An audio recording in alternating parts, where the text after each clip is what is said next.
Hello and welcome to Manchester United, the D Unit's View. It's been a pretty dry and boring week, it has to be said. It's been a bit slow on the news front, and unfortunately this is what happens during international weeks and international football. It's boring. It's just really got no place in the game, especially this early in the season when everyone's trying to get up and running. But let's face it, it has come at a great time for Manchester United, who are in desperate need of a reset. Moving ahead to this weekend, the break hasn't come at any better of a time than it possibly could have come at the moment. I'd have no idea what the hell I just waffled then, so my apologies. If you haven't already, please like and subscribe to the channel. More great content coming out. We'll be back later in the week previewing the game this weekend away at Southampton.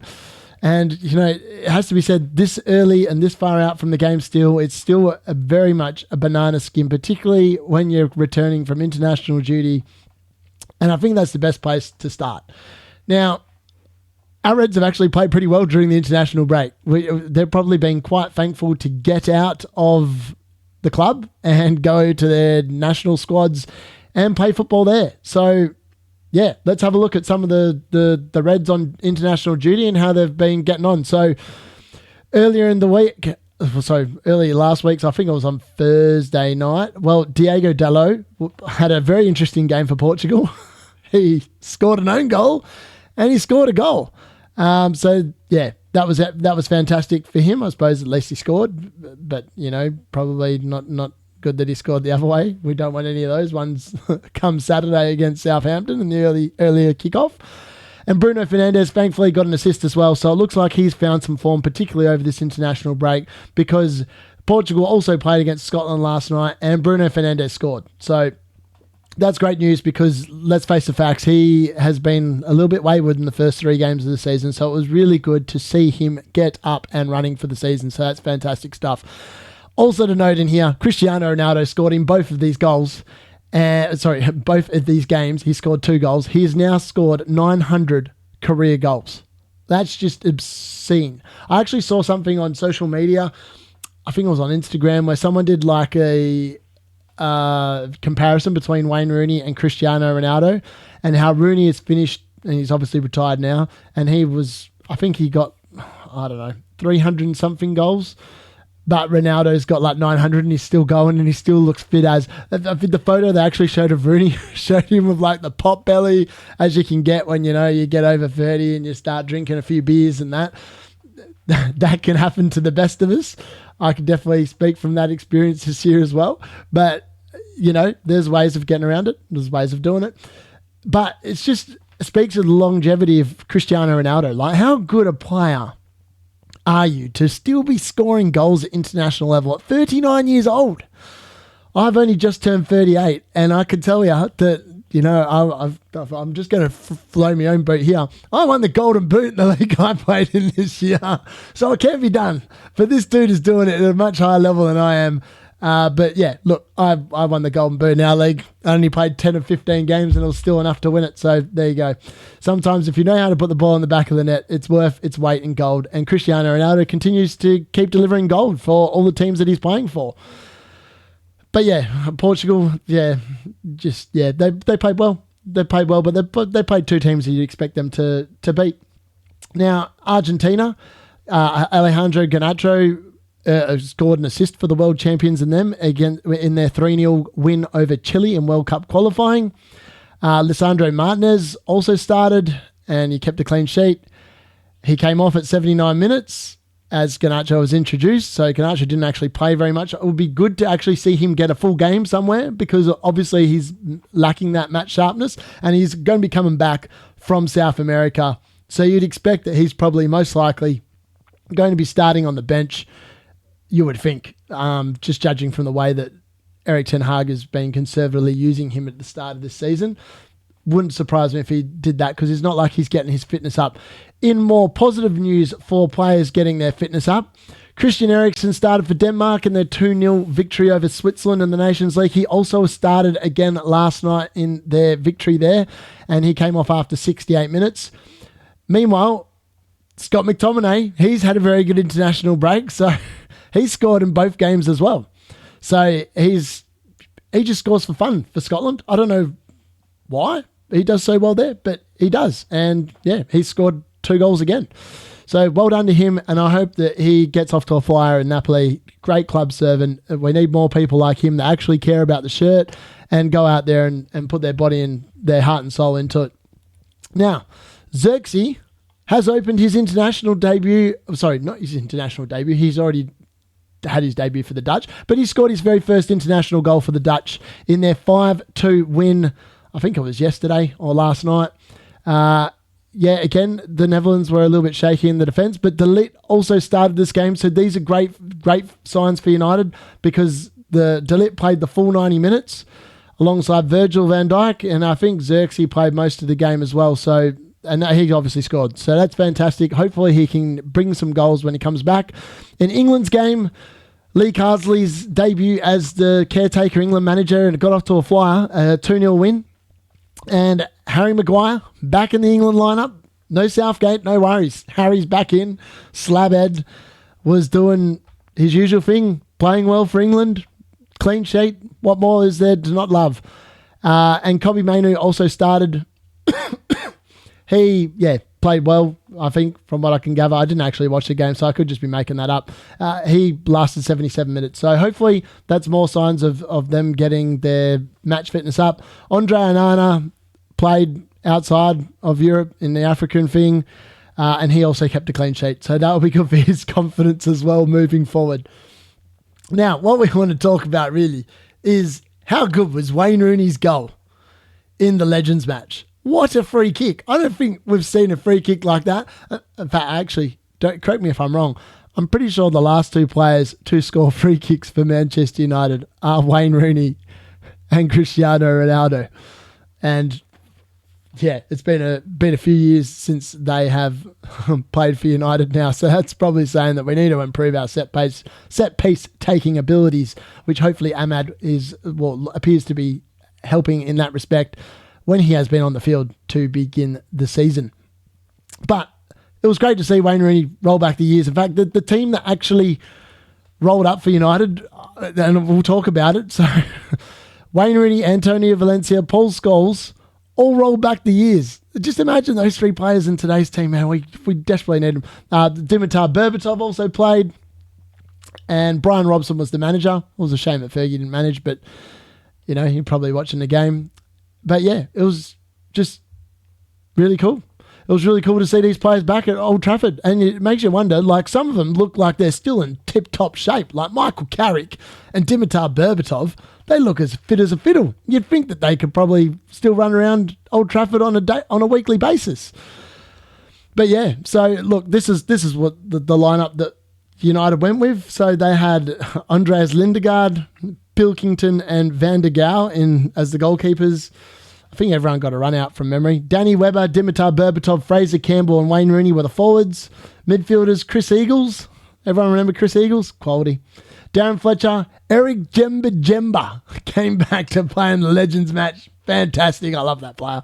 Luke Chadwick, Karol Podolski, Michael Carrick, Nicky Butt and Paul Scholes. And the defenders, we had Antonio Valencia, Danny Pugh, Danny Simpson, Mikhail Silvestre, Phil Bardsley, Ronnie Johnson and Dennis Irwin. So a pretty good lineup there. And it's safe to say that, I wouldn't be surprised if that team could give the current squad a game. If anything, probably beat them. I remember actually looking in the comments on Instagram when they posted Wayne Rooney's goal and that, and all the comments are like, this team would probably beat the one that we've got at the moment. And it'd be interesting to know, like, some of these players, as I said, still looked relatively fit and keeping up their fitness. And you'd have to say that the quality in some of their players is really good. In fact, if we want to be really critical, really harsh of what is wrong with United at the moment, is there's too many, and sorry for this, Eric, but there's too many Eric Jembas in the squad. People that just frankly aren't good enough for the starting lineup and shouldn't be playing week in and week out. Thankfully we culled through a lot of them during the summer, but realistically we didn't cull enough. And, that is going to be one of the themes of the season. Like, how many more players can we move on? There's been noises this week about Casemiro potentially going to Galatasaray. That has cooled. They're now interested in Jorginho. There's been rumours of Anthony going to a Turkey team as well. Two players that probably should be going. There's been links today with Adrien Rabiot. Now, some people will say he's just a mercenary, and it's hard to disagree that he isn't a mercenary. I mean, the reason why he didn't come to United from Juventus last summer is because of the fact that his wage demands were insane. And, you know, if your wage demands are that big, it's not going to work. So apparently the two clubs rumoured to be interested in him, and you always got to take these things with a massive pinch of salt. Well, at Newcastle United and us, well, it makes sense that Newcastle United are interested. They didn't bloody sign anyone during the summer. So it would make perfect sense that they would be interested in an Adrien Rabiot. But for us, he's 29 years old. So the whole profile of the squad that we've been signing this summer, it's like they're almost not too worried about this year. It's like we've almost decided that we're going to have a year of transition and hope that Eric can get it right. Or at least that's what Ineos appears to be doing. And to sign Adrien Rabiot at 29, I think just goes completely against that. So I can't see how that would happen. I mean, some of the fans at home probably thinking, shut up, mate. We want him. We want a big name player because we sign players in the summer, but have we signed someone of Adrien Rabiot's quality or what his achievements have done?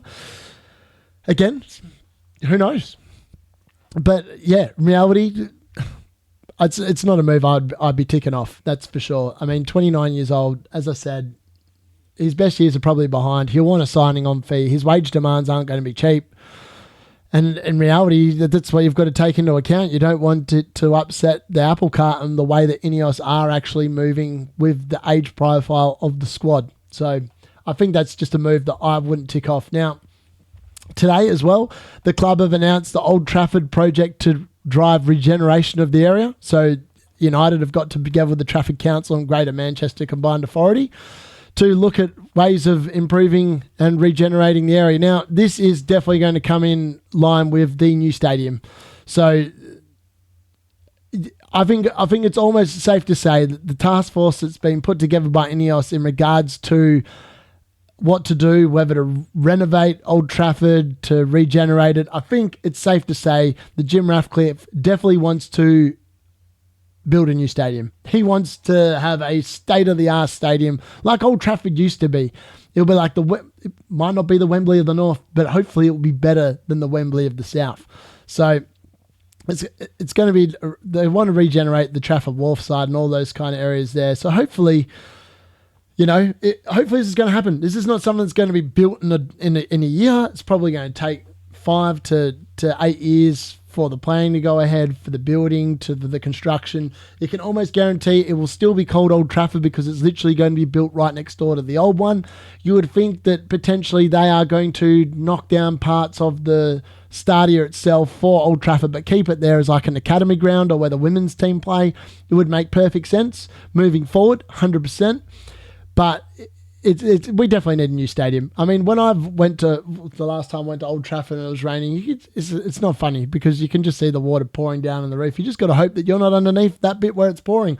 I think there was a game, at the end of last year, where you could literally see on TV, like almost like a current going down the stairs. It was mad. And obviously, Jim Ratcliffe and Ineos want to create United as the top of world football again, the pinnacle of football.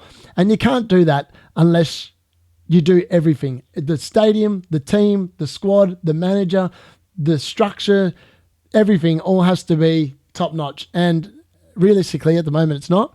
And the stadium is definitely going to help in terms of that. I mean, it's ridiculous the way that United have changed with their season ticket. If you don't actually go to the games, you're probably going to lose your season ticket because the waiting list is that ridiculous. So you can't actually just pass them off to someone. So, I've been listening to Stretford Paddock and how they do, how they've been covering it. It's just ridiculous. It's super hard to get a ticket as it is, let alone one that isn't hospitality. And like, no one wants to pay friggin' 300 quid for a ticket to watch United probably lose. I'm joking. Hopefully they do win. But some of the football we've been serving up in recent times, there's got to be better ways of getting the general fan a ticket. Like for example, today I've just opened up the premium membership that comes, and obviously that means I'm entitled to enter ballots for tickets and stuff like that. I'm hoping to get a ticket when I go there in December for the Newcastle home game on Boxing Day. I think it's Boxing Day, but yeah. So look, this is what's come in the premium edition membership today. So there's like a thing that you can literally put a can of Coke in and whack that in. I suppose you might put a tea in that. It's like one of them hard metal canister type things. It's got like the devil on the inside. We then got, as per usual, and this seems to happen every year, we got the magical pen, which, you know, it's just a pen. It's like one of them twisty ones, so it's not like a pull in, pull out. It's decent quality. But yeah, again, it's just a pen. And I don't know if to be honest with you, I don't know if this is actually worth the extra, I think it's 30 quid that this comes with. I don't know if this stuff's actually worth 30 quid, but you guys can be the judge of that. And then I get like this little badge pin type thing. Again, the devil. I'm not sure if they did something similar last year. And then the big ticket item is another scarf. So this one is a black with a white devil on the bottom, and it's got like a grey sort of edge along the thing. And I think overall premium membership was like 75 quid or something like that.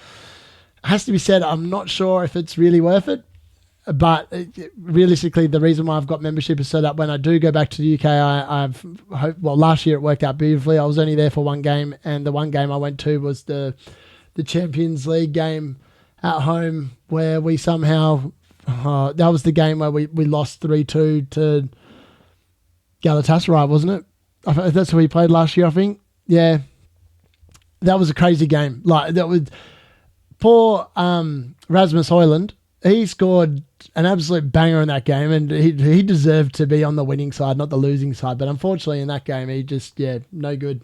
It was the story of our season last year, and like let's be realistic. We can only hope that doesn't occur again this year. Now, obviously, Ten Hag, the international break, as I said before, has come at a really good time for him, because look, he's probably been glad. The club has been super quiet the last 10 days or so since that game, and there's no reason. But you can imagine that there's a reason why they've been quiet, because of the fact that, you know, they've been poor, and you don't want to be dragging attention to yourself when you've been ridiculous. But early last week, there was a statement. I don't know if you'd call it a statement, but the CEO basically came out and said that Ten Hag has our full backing now.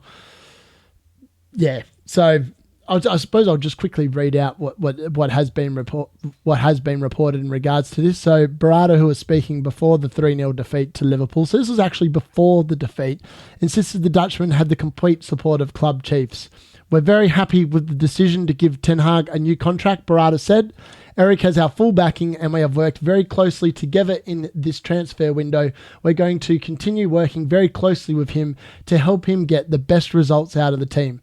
Do we still believe in Eric? Absolutely. We think Eric is the right coach for us, and we're fully backing him. So there you go. They're backing him. But yeah, we'll just have to wait and see. And Dan Ashworth also came out and said he admits that it will take time to see results, but says he's happy with the squad assembled during the first window under his guidance. He said, I like the squad, I have to say. I probably would say that after the business I've done in the summer. I've probably done 25 windows now and been doing this for a fair period of time.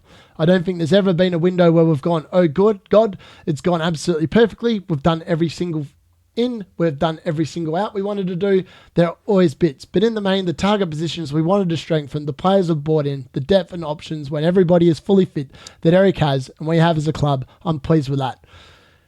And I think that's a pretty honest assessment of the window. Looking back at it as a whole, I think you'd have to say that Manchester United have done pretty good business. As I said, I'd probably rate it a 6 out of 10. I think you've got to see the proof is in the pudding. It's going to be interesting to see if Utd actually is going to be the solution to our midfield problems with Casemiro.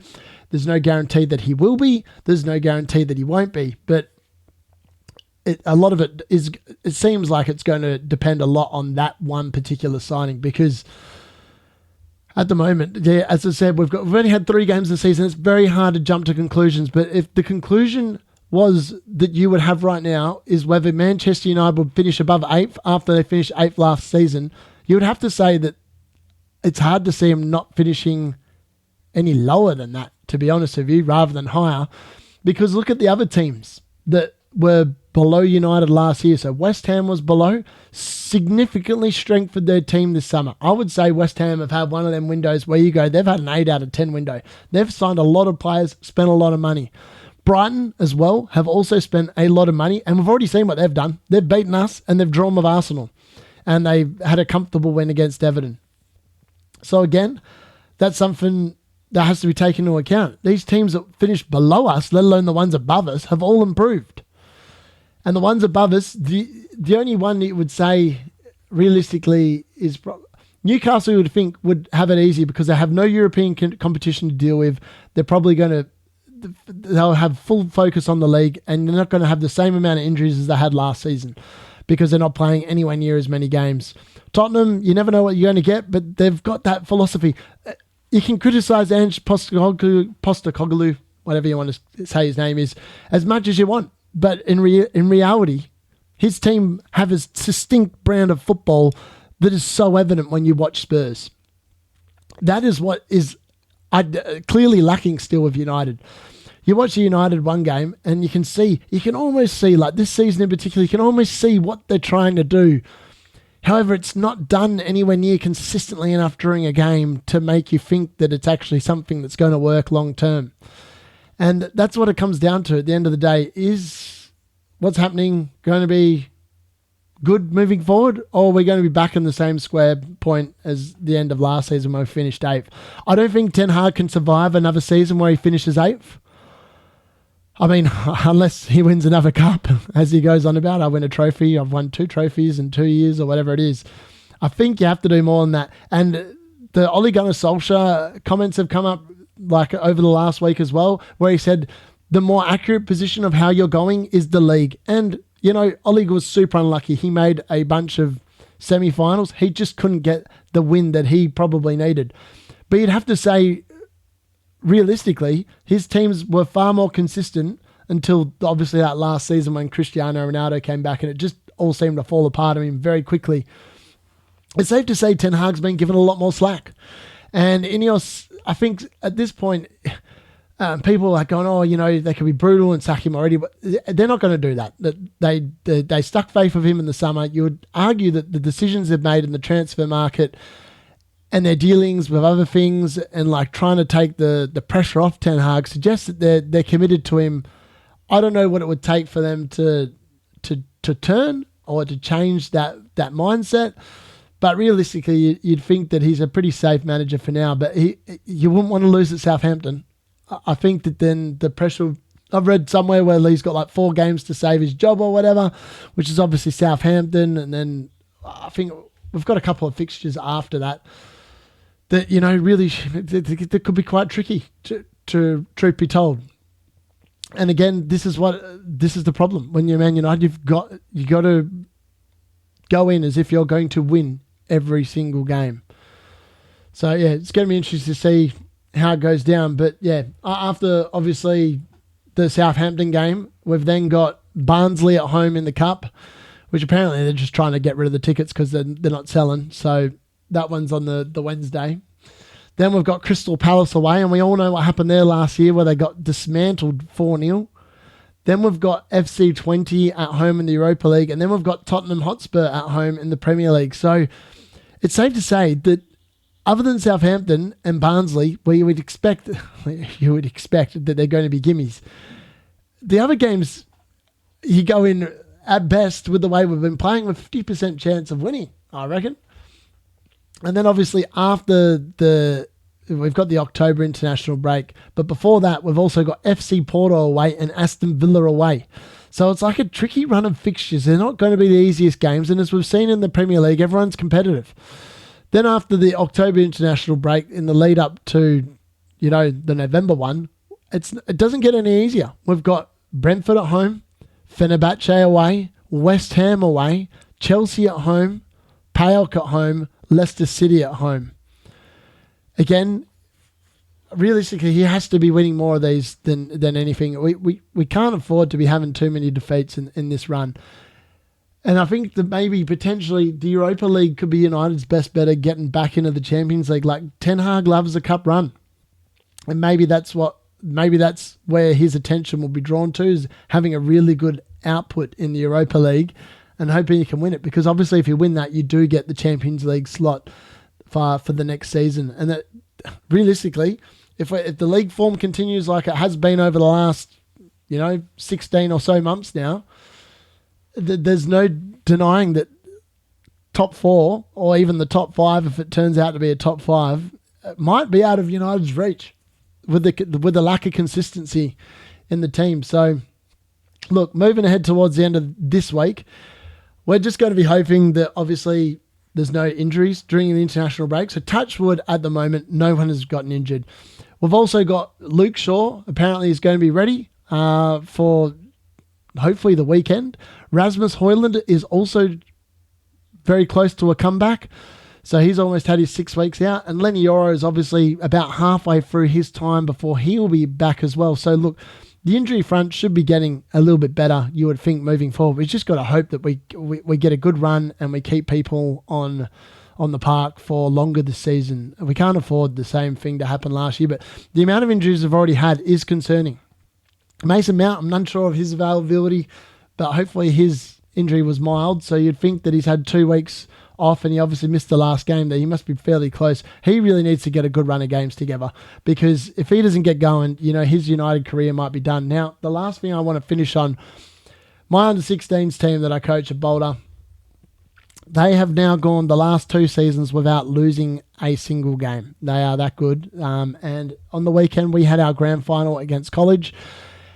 And it was a dominant performance from the boys, and they brought home the cup. There we go. So, yeah, the Goldfield Soccer Association Under-16s Cup has come home with me yet again after it was secured. So, well done to them. And hopefully, that's the second piece of silverware I've got this season moving forward. So, hopefully United can build on that for us later on. All we can hope is that, everyone gets a bit more match practice in the last few games of the international break, gets back to Carrington, hopefully in one piece, and we can put out a much better performance on Saturday. I will be back later in the week previewing the game against Southampton and also providing any injury news or updates or anything else that breaks between now and then.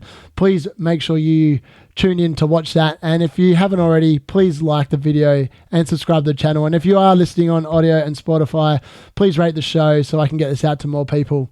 Thanks for tuning in. That's the D Unit's view out. See you next time.